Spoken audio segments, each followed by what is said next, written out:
Alpine Racing has called on Hollywood to up development, with the brand selling a 24% equity stake to an investor group that includes star Ryan Reynolds. The 200 million euro stake that values Alpine Racing at $900 million was sold to a group comprising Otro Capital, Redbird Capital Partners, and Maximum Effort Investments, led by Reynolds, Wrexham AFC co-chairman Rob McElhenney, and Michael B. Jordan. Alpine hopes the move will accelerate growth by maximizing commercial rights, media, and marketing. Alex Scheiner of Otro Capital will join Alpine Racing's board of directors. 2009 F1 world champion Jenson Button says there's no doubt Max Verstappen will win a third straight title this year, with the Brit stating that there's no catching him, he's gone. The Dutchman so far has been unstoppable, having won 6 of the 8 races run, including the last 4 straight, with teammate Sergio Perez's inconsistent form ensuring no challenge within Red Bull. When Max sees his teammate have a tough weekend, it just helps his confidence. So 3 weekends, there's no catching Max now. He's gone. The championship is definitely his. Button said that Checo's seat is at least safe for the rest of 2023. But while it could be up for grabs next year, the Brit says that Red Bull doesn't have a lot of options for an immediate replacement. What happens to Checo? Hopefully he bounces back. You know, we all want people to take it to Max. We want to see good racing from Checo. He's quick. He's really quick. It's just the inconsistency that definitely hurts him. Mercedes is expecting an upswing in performance at the following rounds in Austria and England, with the W14 favoring tracks with more medium and high-speed corners.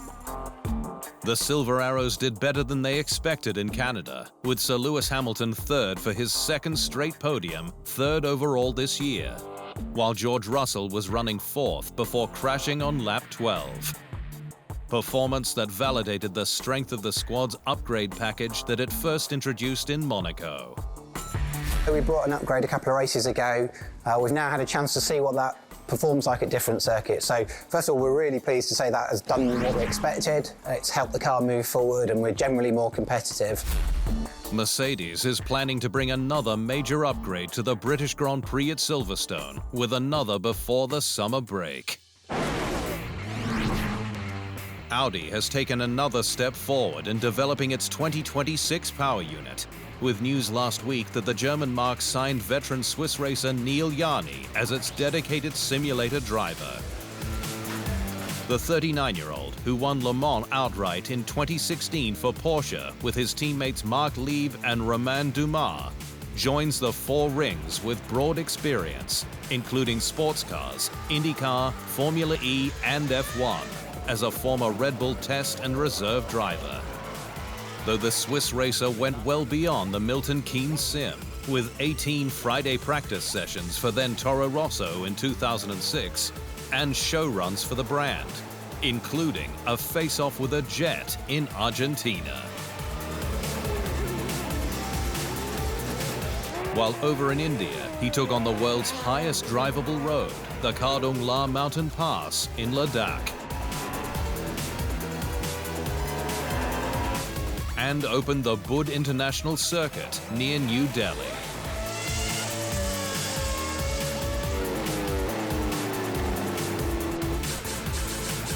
I'm delighted to accompany Audi on their way into Formula One. It is both an honor and a great responsibility to be involved in a project of this magnitude at an early stage, said Jani. Giancarlo Fisichella says he's not surprised that his ex-Renault teammate Fernando Alonso, who turns 42 next month, is still competitive in F1, and expects him to win races with Aston Martin this year. Fisichella was Alonso's teammate at Renault in 2005 and 2006, and told the sport's official podcast Beyond the Grid, the ferociously competitive Spaniard has only improved with time. I am impressed, but I knew that because Fernando, you know how quick it is. 42, 43, 44 years old, he can take the same speed, and he has a much more experience than the past. So for me, Fernando is in one of the best moments of his career, and he can win few races this year with a good car. I'm happy for him. Ferrari boss Frederic Vasseur has highlighted the huge inertia involved in turning a current F1 squad's fortunes around, with the Frenchman stating he recently signed a top guy for the Scuderia, but that due to extensive gardening leave, he will only arrive in 2025. The prancing horse is currently 4th in the constructors' standings, with the squad unable to take its SF23's searing qualifying pace into the race. But while the team continues to look for solutions, Vasseur says the time now needed to get top technical people on board is getting out of hand. It seems a long wait, but on the other hand, if you don't do it, it will be even worse in 6 months. You have to accept it as a basic of F1, said the Frenchman. Charles Leclerc scored Ferrari's most recent win at last year's Austrian Grand Prix, while its last title, the Constructors, was in 2008.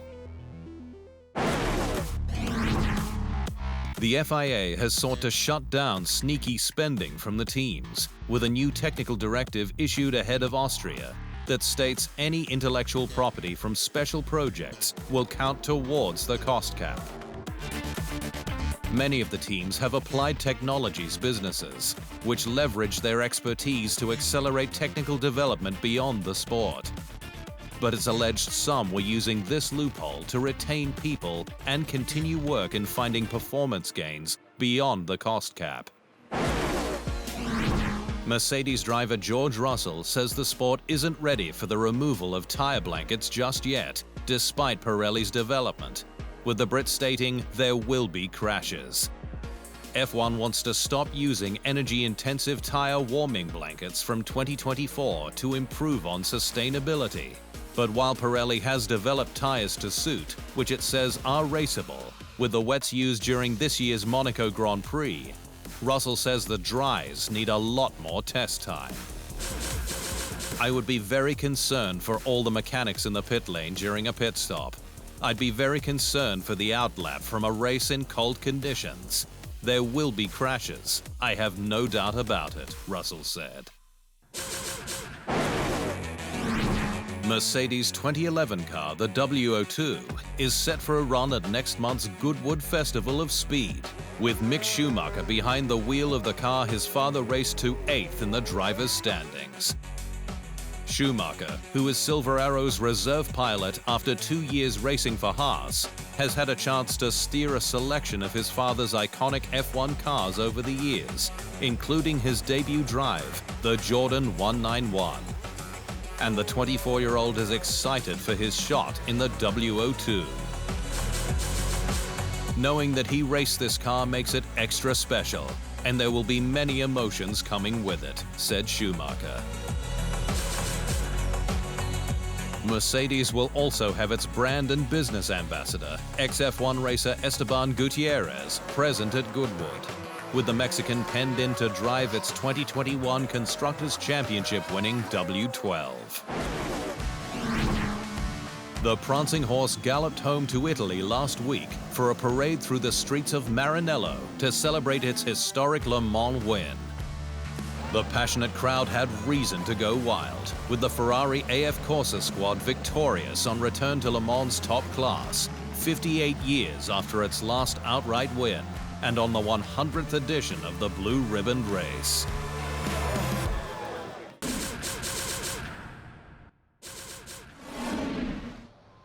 Thanks for watching. To stay up to speed on all things Formula One, make sure you hit the subscribe button.